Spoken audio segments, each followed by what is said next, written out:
Hi guys, welcome to another Spodcast. It's one of those random Spodcasts that appear towards the end of the week before our usual Sunday schedule, but it's been a big week.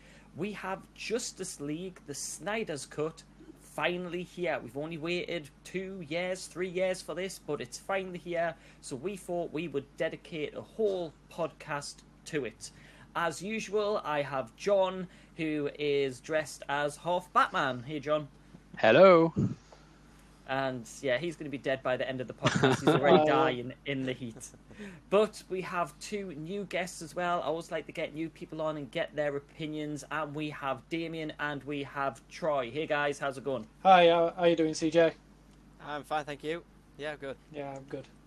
So, I want to get straight into it. Introductions are really boring. We want to get straight into talking about Justice League. So I want to start off with just people's initial thoughts. Before John dies, let's go straight to John. What are your thoughts on the Justice League Batman? Sorry, John. It's I really enjoyed it. I can't get over it. I've watched it twice in less than 24 hours. It was a Lord of the Rings experience for me. That's the best way of describing it. And I'm assuming you enjoyed Lord of the Rings, because some people might not have enjoyed the 6-hour cut of Lord of the Rings. That's true. Yeah, no, I absolutely loved it, and it was very beautifully done. The Zack Snyder's cut. It was everything I wanted it to be, and I worried it wouldn't be. But yeah, I'm thankful it hasn't been the case. What about you, Damien? What are your initial thoughts on that Justice League? Oh, well, I went in with like a middling perspective. I didn't want to go in with too high expectations, even though I've been waiting for this for so long, and I've came out with the highest expectations ever. Like, I could not believe how well this movie has been made and in such a short time. So I'm just really happy, and it's really good. I'm excited to see if anything else comes because of this. Yeah, and that's definitely something we'll discuss very soon in the podcast. What about you, Troy? What are your initial thoughts of the Snyder Cut Justice League? Yeah, I echo everything the other two have said. I absolutely loved it. I couldn't believe that the 4 hours had gone. I thought it looked paced great. I just thought the story was great. Really good movie. It really worked. Now, one of the things I want to bring up straight away, and this, I don't know if I was annoyed by it or if it was just something different, but what did you think of the fact it was in a square format? I thought that was a very weird choice. I know we weren't in a cinema and having that cinematic experience, but I think personally it kind of took away a bit from the film and having those black letterboxes on the sides rather than the usual widescreen format. What are your guys' thoughts on that choice? Maybe I can talk about this one. Yeah, I'm about to say Damian handle this one. He knows. See, I really enjoy like how films are done in different formats and stuff. And in respect of this, I don't believe that on a TV screen it was correct, because it's done in a 4:3 format. And I don't think for a home release that quite works. This movie was made to be seen in IMAX, is the best way for me to explain it. And it was done in 4:3 so that when it's up there on the biggest screen, you're not being taken away by elements on both sides when you're in an IMAX theatre. But I think that this should not have been released in 4:3, because I have heard that there is a version of this film which is done in the standard 16:9 ratio. So I don't understand why that wasn't the standard, and it did take away a little bit, but it made it something a bit different, and I've heard it was a little bit cheaper to do the CGI for this 4:3 format, so I didn't particularly enjoy it, dislike it. It was just a little bit, it just took it away just a little bit, and I couldn't quite understand why it was done like that for a home release.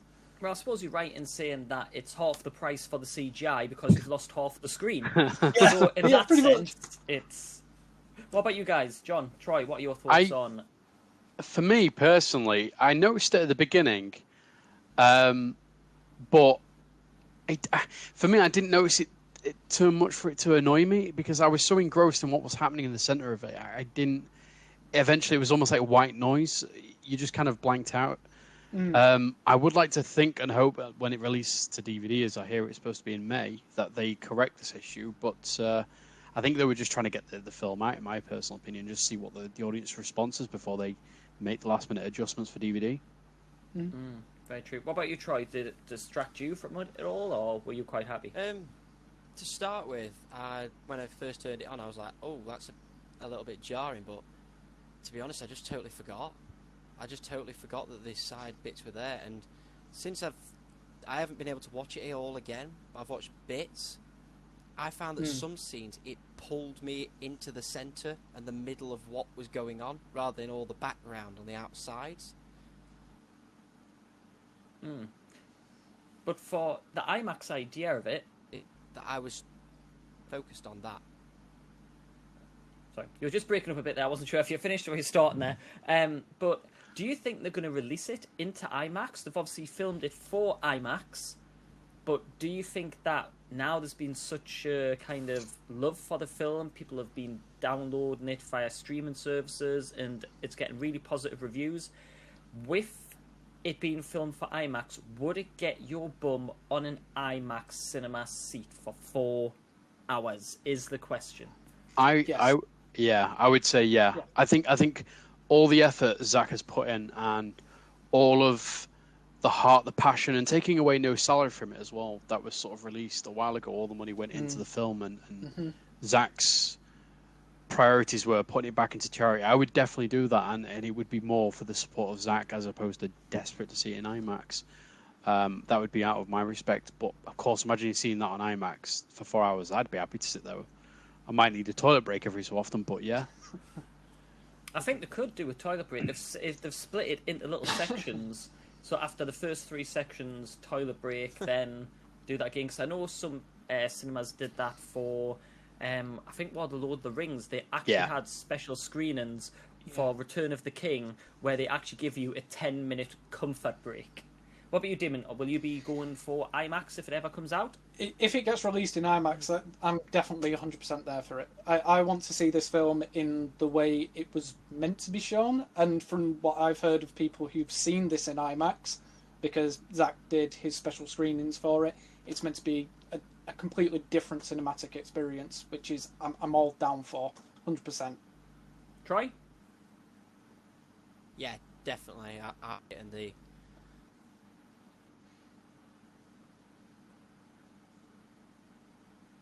And again, like John said, just support Zach, the effort he put into this, and that he deserves the support. I'm assuming you've stopped talking there. I'm trying to guess when you're talking and when you're not, because we can't actually hear everything you're saying. But I'm sure I'll be fine. We'll just have to trust that you're speaking. Don't you just love technology? But yeah, I think we're all in agreement that it looked visually stunning. And that brings me on to my next point of the scenes. Were there any particular scenes that stood out to you that just made you think it was such a major improvement? Because I think most people agree the 2017 one it wasn't right in terms of pace and storytelling, and it was too much of a mix of 2 different directors' opinions on what the film should be, and trying to combine it in such a short time. Were there any scenes that just seemed to work a lot better now, or just totally new ones that you just loved? For me, I will say that while they're very minimal, I think the scenes that really stood out for me as well was the cultural response to these characters. So take, for example, Aquaman going to that town. Like, we saw obviously a very short bit of it, but the fact that I believe it was Nordic. I may be wrong. I feel like it was Norway. It was very Viking. Finnish, maybe Finland. Yeah, it was a very Viking-esque sort of like song melody that they sang for him when he went off, and it was like different cultures, like the Atlanteans, the Amazonians, a more harmonious and emotional response and culture, seeing these in different lights that we've never really got to experience. You know, we did get to experience a little bit in both Aquaman and Wonder Woman, but obviously this was a completely different side. It was more of a mourning, cultural mourning. And the scenes that really stood out for me more than anything else was very cyborg eccentric. Those scenes, because of course we didn't get to see them in the original. See, I'll 100% behind you on that one, John. I really enjoyed the whole cyborg character development that they've done in this. Like, I believe that this is the best way to go about developing a character within a large storyline, is show each character's development individually and then come back to it and chop and change and edit it together to make it cohesive. And with Cyborg, they did exactly that. It was one of the best parts of this movie, is seeing Cyborg's development. Troy, anything to add? Yeah, I was going to bring up Cyborg as well. My favourite scene of the new scenes was the one where he's paying the woman money for a rent. I absolutely adored that scene. I thought that being told. See, I also believe that with... But it was a really simple scene. Go on, Damian. Another thing that really stood out to me this time was they made Lois and Martha Kent a lot more developed as well, and more emotionally connected to each other. And it really helped with the story and developing like why Superman meant so much to so many people, and I think it worked really well. But was it Martha though? That's the thing. Do you know what I really liked about this film in terms of its scenes and the dynamic? That the original 2017, not to put too much emphasis on it, was very much a Wonder Woman and Batman show. It was those two were the center, and everyone else was sidekicked and subplots. This felt very much that they were the supporting characters, but the rest, the emphasis was on Flash, was on Aquaman, and on Cyborg. Mostly Cyborg and Flash, for my opinion, but I felt it was a well-balanced, well-oiled team and character spread in each scene. No character thwarted the other character in a scene. There was no character weight. I mean, Batman, I'm a huge Batman fan, as you can tell. And Batman's a very intimidating and a very large character to be on screen.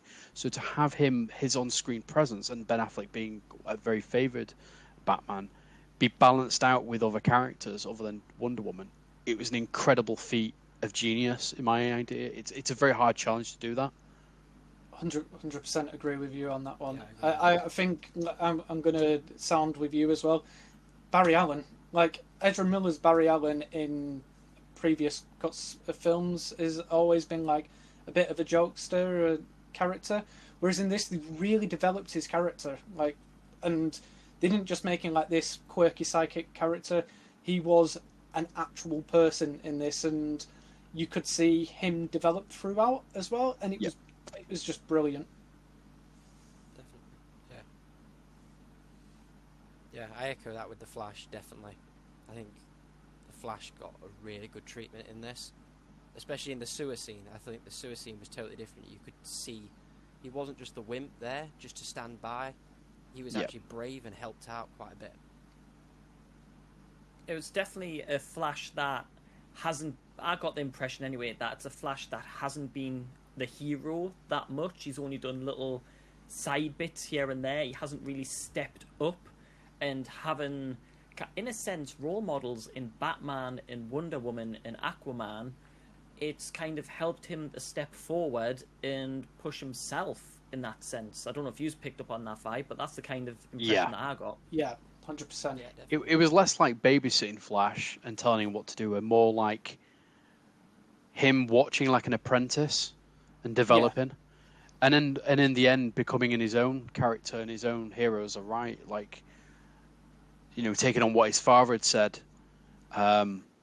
admitting that Superman was his idol, which, you know, we all have idols as we grow up, and Superman is a very powerful being, both in death and life, and in that universe. So it was nice to see a very humble and very grounded Barry this time, as like you say, other than the cheeseball sort of, shall we flash our bellies when like Superman came back alive. I was like, I'm glad they cut that from it, because that was just too much. Yeah, I think the way that I look at the Flash in this movie is he is the little brother that everybody is trying to teach to do the right thing. See, I've got to bring up one thing about the Flash, and I can't decide if it was really sweet or if it was really creepy. And I already know. And the Iris West scene. Now, I love the whole they couldn't take their eyes off each other, which kind of gives me the idea that was actually more sweet than creepy, in the fact that she probably would have been happy that he was showing that affection, and the fact that they were both kind of creepily looking at each other constantly and making eye contact. And a lot of people are saying it was really creepy in what he was doing, and I can totally get that. And the fact that she's just about to die and he's just brushing the hair out of her face, and the whole consent thing. But the vibe I got from what they were giving each other, there was that kind of instant connection where I think it would have been the sentiment and what he was doing would have been appreciated more than it would have been unappreciated. Now, that's what I want to see from that scene. But I think understand where people are coming from, though, as well. I think the whole thing was he was a very caring-natured person. And there was he's a very awkward, sort of like skittish young kid. He's still young. This is a young Barry Allen. And what I really liked for that scene, what really stood out for me, was the caring caress and showing that he couldn't just pull her out the way, that he had to manipulate her body very carefully, because this guy could warp and destroy anything by the looks of it if he lets his powers. Think of the boys. Think of the first episode of The Boys. Oh yeah, let's be honest, you're going to turn her into blood.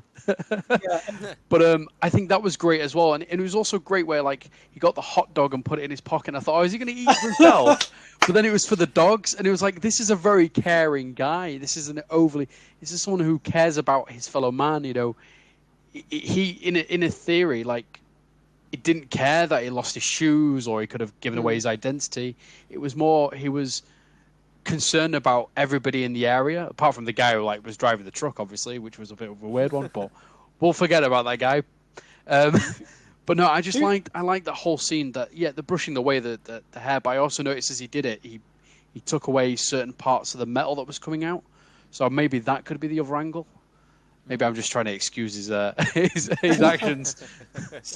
See, who eats a burger off the floor of a truck? Apparently that guy. Apparently that guy.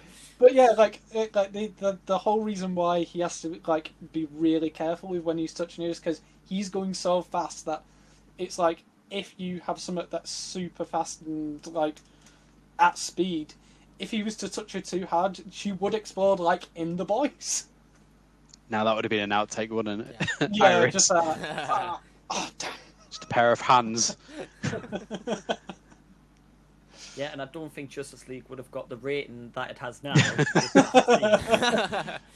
Extreme R.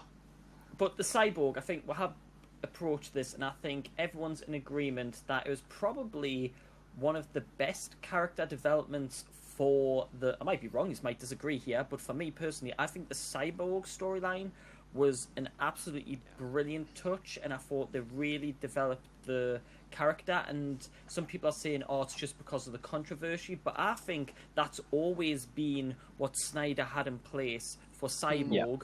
I want to say 100%. Ray Parker, that is his name, isn't it? Ray Fisher. Yeah. Ray Fisher, that's it. Ray Fisher said all of these scenes existed and they weren't used, and you can see his frustration. This was a beautiful story about a father and son, because it wouldn't be a superhero without father and son issues. But that whole story and that arc, and how the father's sacrifice to try and get him to meet his potential, I think that was a really well-told story in the space of, I think that's in the first 3 hours. I think this is also a story about him losing his humanity and then finding it again, because he loses everything. He loses his mom. He eventually loses his life for a short time. He hasn't really got a father, and then he's brought back to life, has to find his humanity and try and help humanity as well at the same time. Troy, what do you think? Yeah, I sort of got the feeling slightly of a bit of Man of Steel. That it was an outcast trying to find his place in the world. A bit like Kal-El coming to Earth being the alien, the outcast. Cyborg was totally different to anything we'd seen, and he was just trying to find where he belonged. I think I liked Cyborg as well because he had the internal struggles at the beginning and the emotion in that car ride there. Like he wanted his dad to be there and he didn't. I think that level of acting to display that level of emotion was incredible, and that scene stuck out for me very, very well. I felt the emotion levels. I also felt the conflict in him as well when he was listening to the tape, and I knew when it says, "Oh, well, I'm going to speak to you as a dad," and he just crushed it. You could tell because he was still pent up and aggressive about it all. But the remorse in his face and the shock and horror when obviously his dad leaves at the end, it was so invigorating. He was one of the most interesting characters on screen for me personally. I think Ray Fisher released a statement, something like, this wasn't just a great comic book film. It was a great emotional growth film about these characters going for their own emotional growth and emotional attachments and having to deal with them. And I think that probably sums up Cyborg 100%. I think when you're saying about the journey as well, I think the mother boxers were trying to tempt him into getting the life that he originally wanted. And I think if they give him that choice at the start of the film, he would have took it. But because of this, even in a short time, this kind of journey he's went through, and then he denies it, in that short space of time, he's had such a huge development in an acceptance from where he was at the start to what he can do. I think that was also a really nice touch at the end of the film. Yeah, I highly agree. I'll make this my last comment on the whole Cyborg thing, but I also believe that he grew as a character because there were other people that accepted him for who he is with the Justice League. Yeah, I agree. Definitely, yeah. I think his and Diana's pivotal moment in the street felt more harmonious this time than last time. I mean, the 2017 felt very cheesy, very like, oh, you can do it, let's do it. This was more like, like his F the world F-bomb drop. That was anger. That. Effectively, he was a teenager, young adult. So he was still filled with all that rage that he would have back, before he became Cyborg, but now elevated. So there's going to be that he wants to be selfish, but you could tell he didn't want to be either, and he was conflict. And I think that scene there with Diana even spoke volumes more so than last time. Yeah. So if you guys had to pick one scene that was your favourite from the 4 hours, and obviously there's only 1 or 2 scenes in a 4-hour film, easy question, is the one that just really stood out to you that you think, yep, I love that? For me, it was definitely the Cyborg bank scene. I just adored that. The fact his father was talking to him saying, you could literally start a nuclear fallout. You could start an entire war. And all he was concentrating on was a single parent who was struggling for money. I just thought the heart in that scene was fantastic. Yeah, it really shows you his, it sounds stupid, but that shows the true heart of a hero. The little battles, the little victories, looking after people, and if that one scene, you're right, shows who he is as a hero, not these big grand gestures of saving the world from alien invasion, which you can get all the credit for, just this little small bit that shows that his all heart is about the individual and support people. Yeah, definitely. I think for me, my favourite scene, there is a lot of emotional scenes, but in terms of shocked but also badass scenes, was the end. Was the interaction between Batman and Joker. It was just that, I can't repeat what was said because there was a lot of F-bombs and a lot of swearing, but it was just that pure, intense Affleck Batman moment, and to see, the original suit, this suit that I'm wearing here, displayed again, fitting him nicely, him donning it and being very determined. I love that. Sadly, that we don't get. I'm still hungry to know what happens in that nightmare. But that for me was one of my favorite because I knew it was the end, but it made me want more. Damian? I've had to really think on this, and I've just had to go through my list that I've had set up. There are a lot of scenes in this that made me go, "Oh, that was damn cool," or "That was damn cool," but there's two scenes that really stood out to me. If I'm allowed to just mention two instead of just the one. I'll allow it. I'll allow it. The one scene that really got to me was Clark when he dons the black suit for the first time, and you can hear Man of Jor-El Steel. and you can hear Jonathan Clark Yes. both speaking to him basically simultaneously in a way where it's cohesive between the two of them. But the other one that really spoke to me was when the mother box explodes and Barry has to phase through the explosion and then run backwards through time. It was a scene that I think developed Barry as a character because it now means he knows how to use and control his powers and when to use them in the right sort of way. Responsibility, yeah.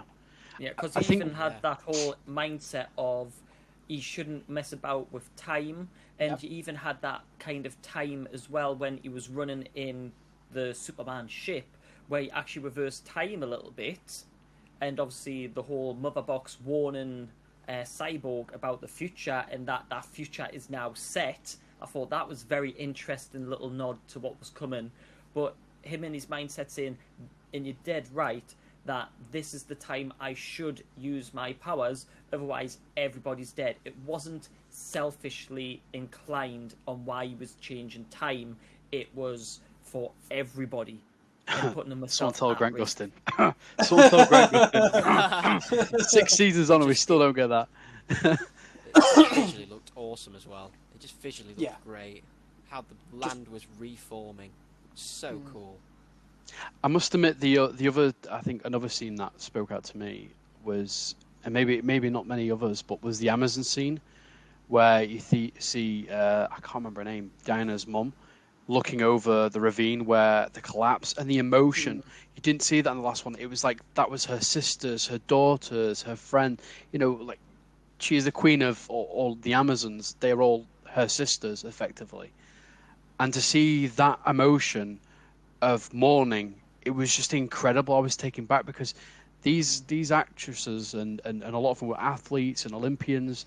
You know, when they were filming there, they all felt relevant, each one of them in that scene when they were battling for their lives. They were extended out in ways it was slowed down, but I felt like each one of the Amazons that was giving their lives had value and not just a backdrop. If that makes sense. I think this Yeah. actually made more sense in the sacrifice because in the Whedon version it was, well, they just closed the doors and then Yeah. straight out, so they would be alive in there. All they have to do is open it. But now we actually know that once you close those doors, that whole ravine falls down, and that was pure sacrifice because they said, get out, close the doors, we're willing to die for this cause. Yeah. And I don't know if it was like this in the Whedon version, but when we first went to them, I thought, why have you actually got this sacred Yep. thing right on the edge of the island where anybody could attack from the side? And when I saw that shot coming down, that's my first thought of, why would you put it there? Yeah. And then 10 minutes later, I'm like, that's why. Yeah. It made sense then him basically slashing open the side of the building and just walking out, and then it just being still stood there like, okay, that didn't work. You didn't think that one through. Yeah. It also made Steppenwolf look a lot more threatening.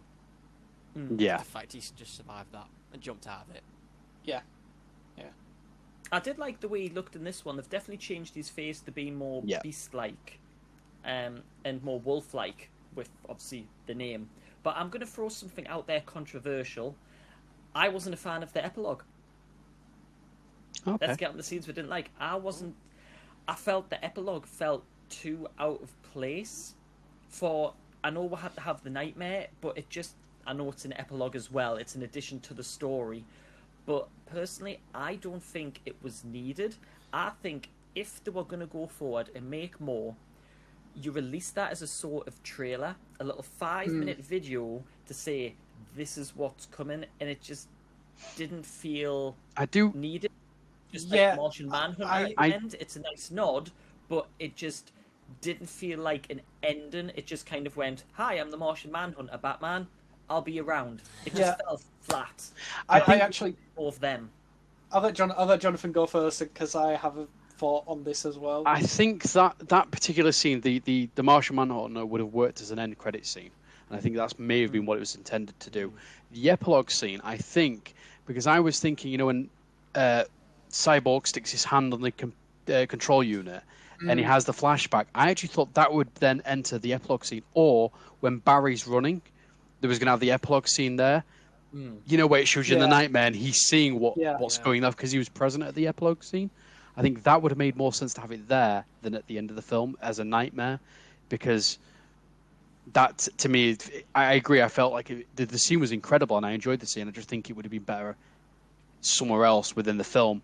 I do think they should have ended it as they did and then had the epilogue there with Martian Manhunter acting as the end credit scene. See, I 100% agree with you where it should have been edited somewhere else, and my personal opinion on where it should have been edited is the moment where Barry touches the mother box before resurrecting Superman. At that moment. Thought it would have made more sense is when Cyborg, and it said the future is set, and then flash. It goes, pardon the pun, it goes to the future, and that's what Cyborg sees. And then when Superman, say, kills him, it flashes back, and before he has a chance to stop Barry, say no. Yeah. Then Superman comes in. That would have been I thought that would have been, because then you could add a part where it flashes the Cyborg, cuts to black, and it just says the future. Yeah, and it'd make a lot of sense because Cyborg is obviously in the epilogue scene as well, so you see it from his perspective as well. So the bit, I agree, but the bit that got me for that was that it was in the wrong place. Was we just had Slade meet Lex. Yeah. Bruce or Batman is my enemy, and then pan to them two working together straight away. Bit of space in between that. I'm not sure where I'd have put the nightmare scene personally, but I just think there should have been a bit of space between that. I think they're good scenes. I just think, personally, I think the ending didn't kind of meet what came before, and I think a lot of that was fan service. And I think at this point, the Snyder Cut is just fan service, and I think that's fine. I think the scenes were great, but it just, I think, took away from the main story of what Justice League was about. I do think it is that this film is very much a fan service, but I don't think it's a fan service in the traditional sense of fan service. I will say, I think it was more of the fans created the service towards Zack Snyder. It was a fan service for Zack Snyder, and I think in doing so, because it was that way as well, because they managed to kickstart this, I think he wanted to give something back as well, and I think it's been self-serving fan service on both sides, and I equally adore and the challenges he's gone through, but like you say, some of the scenes, like that one particular scene, could have been put elsewhere, and it could have still happened to appease the fans. Anyone else want to add to that? I completely agree. I completely agree with Jonathan on that. This is obviously a fan. Well, it's not a fan film. It is a fan film with a high budget. Is the best way for me to explain it. This is Zack's version of the Justice League, but not that high a budget that could fill half a screen though. They still had to cut half of it out of CGI. 50% off. Yeah. It's like a DFS sale. Imagine if they had a full budget on that. They could have done an 8-hour film. But is there any other scenes for you that kind of just didn't kind of gel in correctly, or just didn't feel right for you? Anything with Amber Heard in. Yeah, I was going to say, and this isn't to do with any of the controversy with herself. This is just to do with the fact of Amber Heard not being able to stick to an accent. Yeah, that's exactly what I meant. I jokingly meant like saying Amber Heard in general, but yeah. I mean, this we know that this has been made after Aquaman, like the movie Aquaman. So why didn't Zack just stick to her having the American accent that she had in Aquaman, rather than trying to get her to do a really dodgy, posh British accent? I just think her character doesn't meet what the comic books have made of her. This strong woman, like this leader, even though she isn't in charge in a sense, she acts like she's in charge because Aquaman just isn't there yet. And you just don't get that from the performance. No, I agree. It felt very cheesy, especially in the Nightmare world. It felt very cheesy. It's like, I will get him for what he done. And you just think, I don't believe you. Yeah, quiet you, sit over there. Just, I will say... Joker as well. It's the best version of Leto Joker we've seen, but it's still just... It doesn't feel like Joker, does it? Even his laugh just didn't sit right. It didn't feel like someone who is just... Yeah, it really did. Just he's like laughing random. Like every time you see someone, it's like, it's like, why? It's not needed. It feels. It's maybe why Batman wants to kill him. It feels like they're trying to make like an edgy Joker rather than somebody who's really insane and is actually a match for Batman. It just feels. I don't know. It just feels off. I think because we haven't had that relationship. Because what makes a good Joker is the interaction between Batman and Joker, and we're seeing their story pretty well because Superman arrives. We're seeing the story at the end. We haven't had that journey of Batfleck and Leto Joker. We're seeing it right at the end, the hatred between them, but we haven't seen why it's got to that point. If that makes sense. I think that this nightmare scene is not going to be anything more than it was one of many outcomes for the nightmare. Because he does say distinctively that how many different realities you're going to change until you die yourself. And I think that's a hint to what's going to happen in the future. I think Aquaman and Wonder Woman very much nodded to that by saying a life for a life almost. And I think we think, oh, it's Victor's dad. But I think it's Bruce. And I think this is one of many outcomes that's going to happen until eventually the right outcome in the nightmare actually happens and the nightmare ends because Bruce has died. Bruce sacrificing himself for Lois, because obviously Lois is the key. Her death is what triggers Superman. Is Bruce going to do the sacrifice play? And one thing that's just come to mind: will this play out in Flashpoint? Maybe. Ooh, are we still getting that Flashpoint? We are, we're still getting it. Brill. But yeah, possibly. And I think that this movie, if they're going to try and make it canon. Because obviously it's still all up in the air. But if this does become canon, then it goes to show that this is where Barry is able to develop his character to be able to create the Flashpoint, if it's a continuation from this.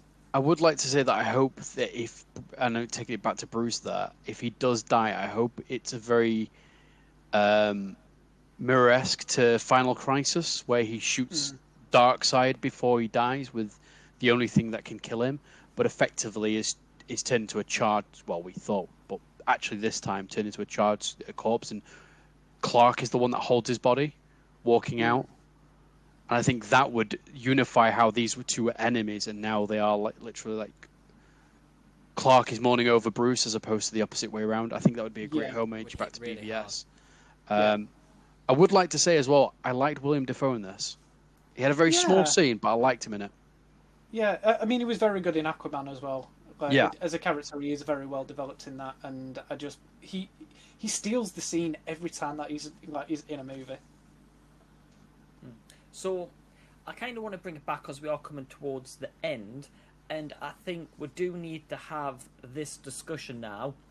And because we're talking about it being canon and taken over and removing the Whedon studio version, because we've got to remember that the studio had a big part as well in what was released in 2017. It wasn't just Whedon, it was also the studio as well, and the clashing of the two.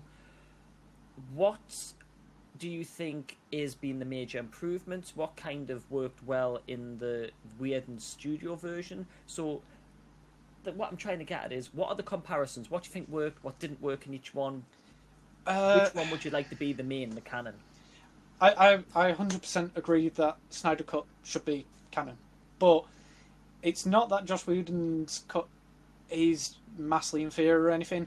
I think he tried to do something that he thought would really approach the fans and would help the studio and help the fans, but it didn't quite work. He made it a lot brighter. Like, he added a bit of jokes in there to make it lighter in that respect. I think he tried his best with what he was given at the time by his studio mandate. Troy? Yeah, I take this. I think, as we've said, the main thing we've seen that this is better is the character development. One we haven't touched on is I preferred Aquaman in this, because by the end he was bantering with the team more and felt like he was part of the team rather than still the lone wolf on his own. But I definitely take this as the canon now than the Whedon one. I think for me, sort of to dress it back, I think the problem is Whedon tried to do very much the Marvel chemistry, and it doesn't work. Because if you look back in the early interviews with Zack Snyder talking after the Man of Steel was released, Zack Snyder's very much his goal was to make a Lord of the Rings build up. He even says, not a Marvel. He respects Marvel, but he didn't want to do what they did. And the problem is when you have that methodology of the start up there, and then a guy comes in halfway through a project and decides to throw in a complete opposite one to what was intended, it's made a mess. And of course, it's not just Whedon's fault in that sense, because he was hired to do a job. He did a job he felt was necessary for it, but it was also the studio Warner Brothers, their lack of decision, lack of patience and ultimate decision is what led to that. In some ways, it might sound maybe harsh, but I'm glad it did happen, because we got a 4-hour film from it. We could have had studio interference that would have cut this film down to an hour and a half, and we might have had to wait again for it extended anyway. So I'm glad we're here. That's the main thing. I think you're right in saying, and this was kind of my point I was going to get to, is that in 2017 we got a 2-hour film, approximately. But this is a 4-hour film, and it isn't just the film 2 hours worth of content. That content has always been there. That has always been, it's like Snyder always intended for it to be Justice League Part 1, Justice League Part 2. Because the way he's cut it, he's actually called it Part 1, Part 2, Part 3. He's always had this huge story to tell, and getting that down to a 2-hour bum on seat in the cinema, that's why I think the 2017 one failed. The story was too big for the time scale that they were trying to put it into. But now, because of home streaming and the ability to pause and break it into parts and put it into sections, we can get the full story. I don't know where they could have split it in two, because I think it would have damaged the flow, but I think they tried to do too much in one film. It could have been where the first part is where they're trying to get things together and they bring back Superman, and then they could have extended it and had more Superman time in the battle against Steppenwolf. I don't know what your thoughts are on that. I 100% agree with you that this version of the film is definitely for streaming services.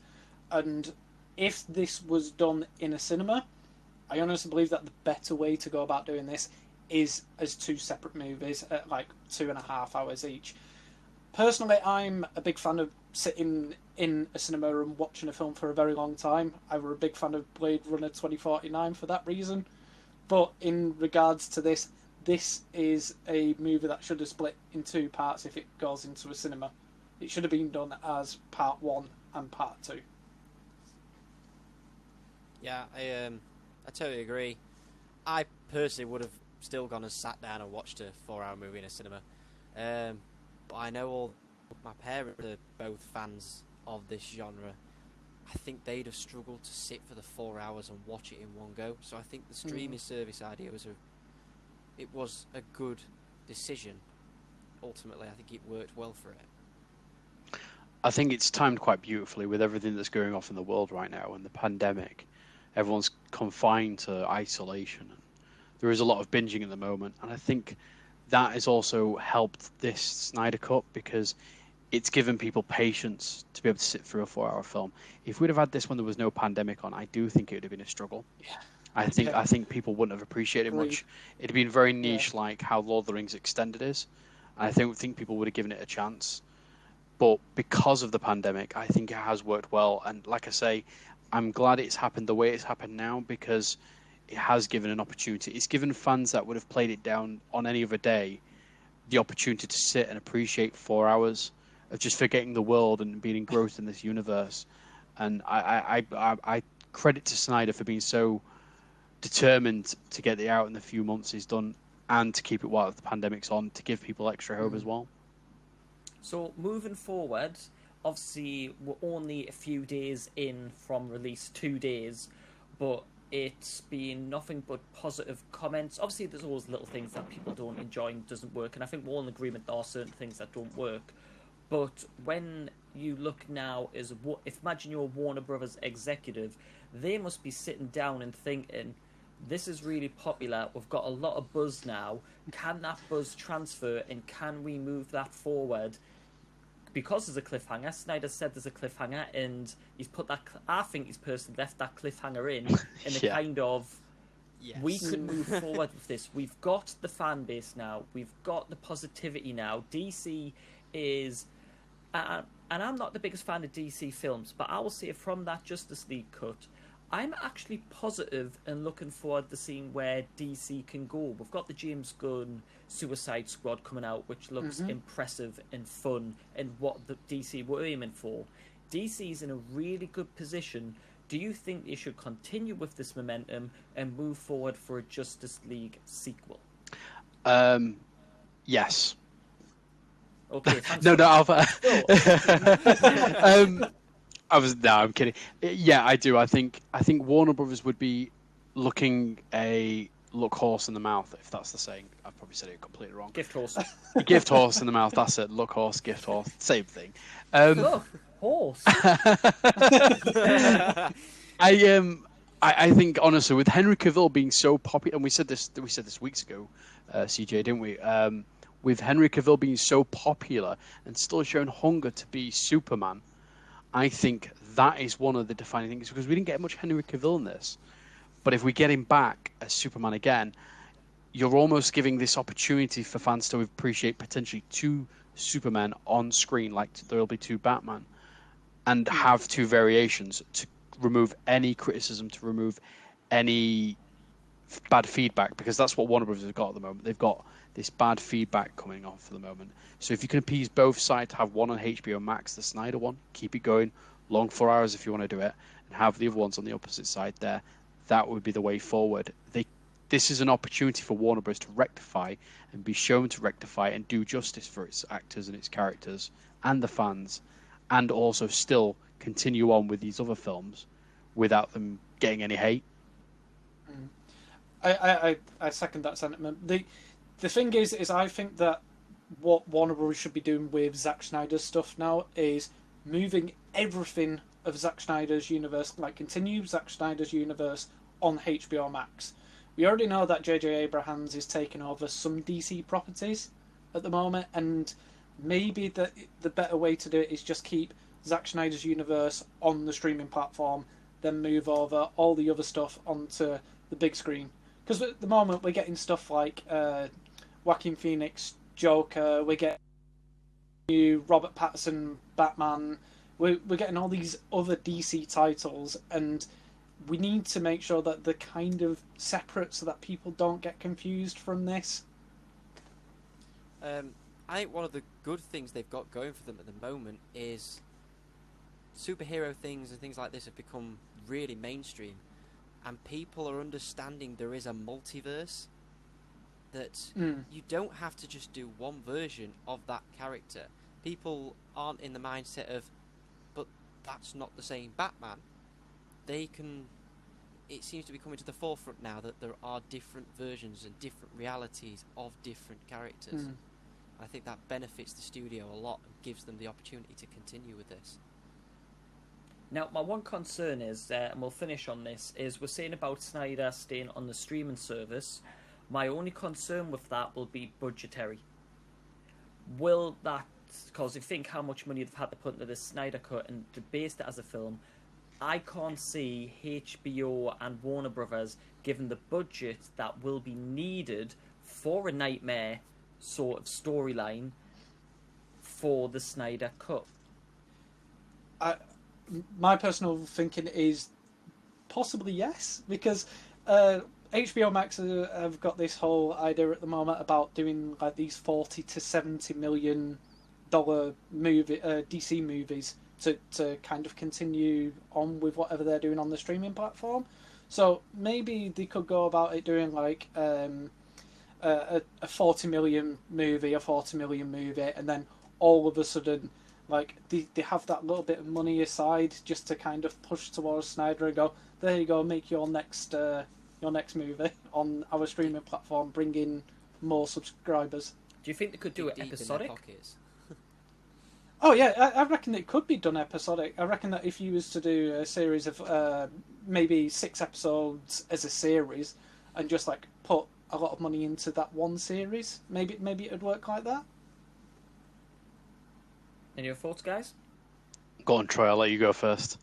I think the series would be a good idea. There's been rumblings of Ben Affleck doing a series I've seen online. I don't know if they're true or not. I could see that, but I think it's a hard one with the HBO money thing, because the biggest production I think they've done is Game of Thrones, if I'm right. Yeah. And Yeah, this was and definitely Watchmen. visually higher than Game of Thrones. I So, think there is an angle. I think there's definitely an angle that they could do this where it starts on HBO Max, but to regain the money of it, they could also filter it to cinema as well. Yeah. And do it in could work parts. really well. Because there is times where, for example, like the Phantom Menace film was released in 1999 or 1997, one of the... I can't remember. 97. Yeah, and then they re-released it again in cinemas a few years later for people then to pay a ticket and go and watch it. And I think they could do that there, and what that will do is it'll regain some of the money invested, because obviously streaming sites are very much of... They get their money back from retaining people to sign up to these streaming sites. Netflix and The Witcher series, for example, that works on a very limited budget in comparison to movies, but it's still visually, I mean, they have a lot of visual effects on their every episode almost. If you and that's almost like a 4-hour film there as well. If they sort of adopt that methodology, invest a little bit more, I think it's doable. I honestly do. Yeah. Yeah. And I think we'll probably have to end on that point, because we're just coming up to the end, and I always like to try to keep it to an hour, but I'm sure we could have talked about this for much longer. But I think, to summarise kind of what we're saying, the Snyder Cut worked, we enjoyed it, there's still little things that maybe we'd change, but it's got us excited in moving forwards to see what could happen next. It might be that was it, that was our end, and it's good it's ended on a high, but we want to see more now. But just in case people want to discuss this further with us, if you guys want to share maybe your social media where we can find you, Troy, where if people want to continue talking with you, where can we find you online? I'm on Instagram at Captain Tempest Cosplay. So, yeah, I'm well up for talks. Damian? You can find me at Delveinwithdamo on pretty much any social media platform. I'm pretty much anywhere, and I'm more than willing to talk about this to anyone. And John, finally. As you know, it's Multiverse Geek, man. They might not know. This might be the first. Never assume. Don't follow John. Nobody likes John. But no. Thank you very much, guys. I greatly appreciate it, as always. If you want to message me, by the way, it's CJ the Geek. Yeah, forget that. No one cares. But yeah, thank you very much for watching or listening. Remember, we are on pretty much every audio format as well. Your Amazons, your Googles, your Spotifys, your Apples, TuneIn, Pandora. We've got it all on there. So whichever one's best for you, please subscribe. We really appreciate the support. We appreciate all of you guys listening. We'd love to know your thoughts on the Justice League Snyder Cut as well, so please let us know in the comments on YouTube or via the SpoilerTV article. We'll be back in 2 days, Well, me and John will be. Troy and Damian will never get him back again. Just kidding. We'll be talking about Falcon and the Winter Soldier. So we're going from DC to Marvel. It's a great week for comic book fans. But yet again, thank you for watching. Thank you for listening. And we will see you in, I usually say in a week, but we'll see you in 2 days. Goodbye.